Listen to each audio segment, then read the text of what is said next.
What implications will these priorities for 2020 and beyond have on the workforce within the workplace?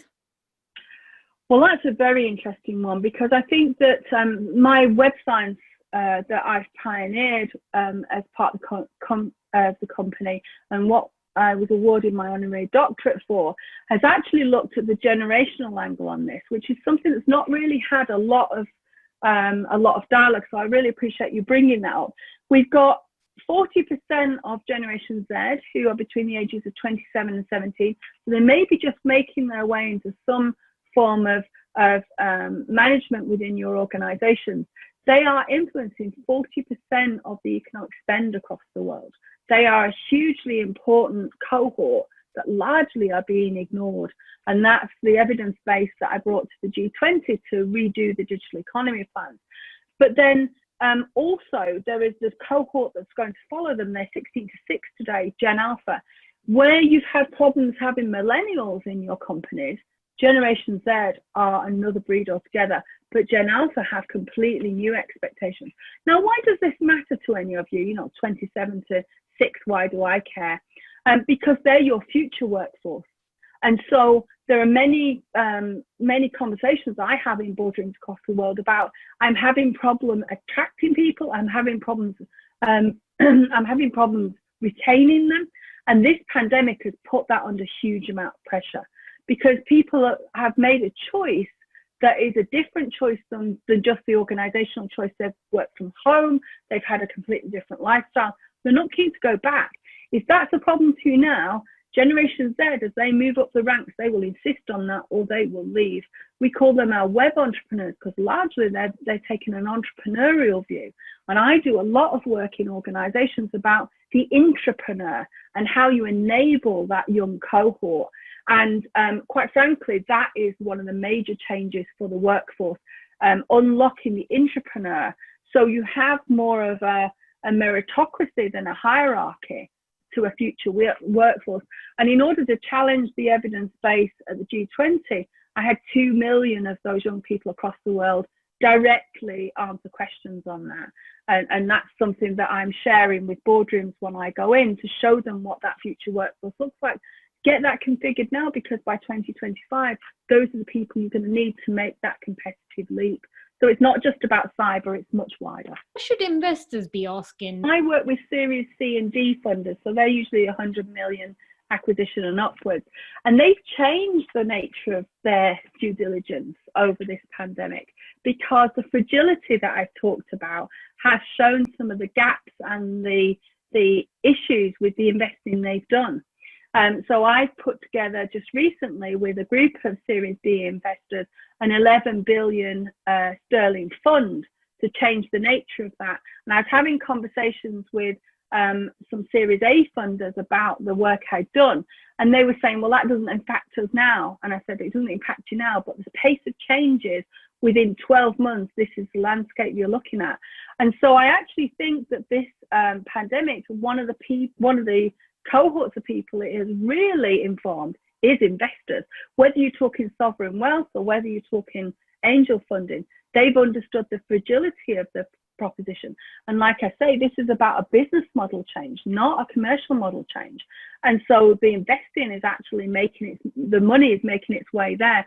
I'm currently working on a 1.8 trillion fund, and that's going to take it all the way through to what I've just described, and then beyond that.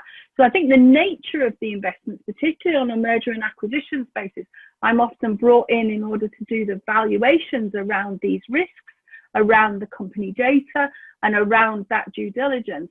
Those conversations have very definitely changed.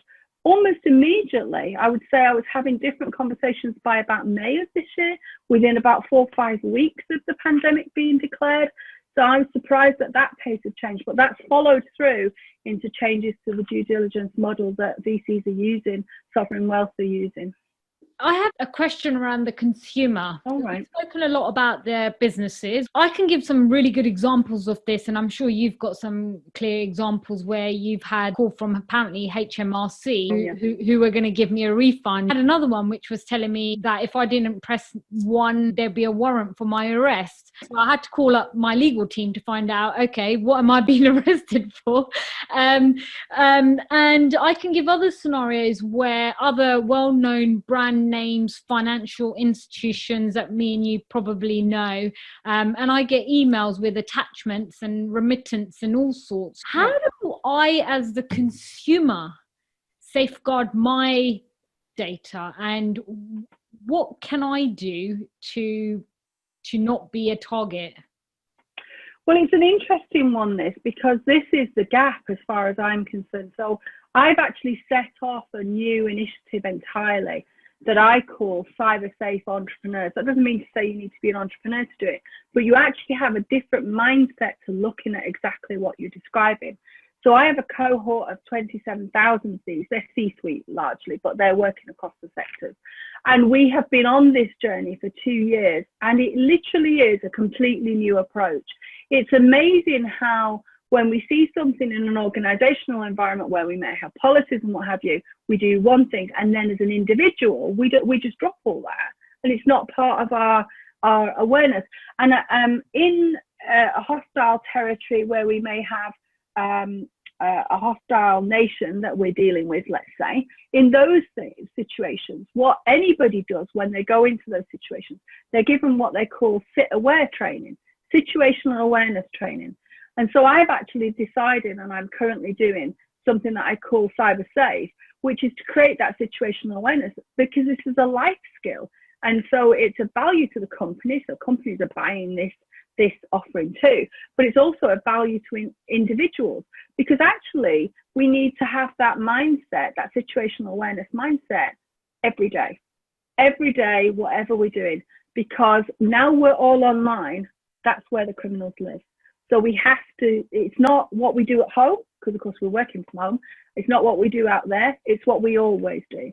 And it's very interesting when we collectively, as communities, as organizations, as families, do that, the instant impact it has on those things going away. Now, does that mean you'll still be receiving emails? You may well. And obviously get onto the National Crime Agency online and tell them about it. We've probably got thousands of other people that have done that too, but maybe you're the first. So always report that. But the reality of it is that's here to stay, and that's here to increase.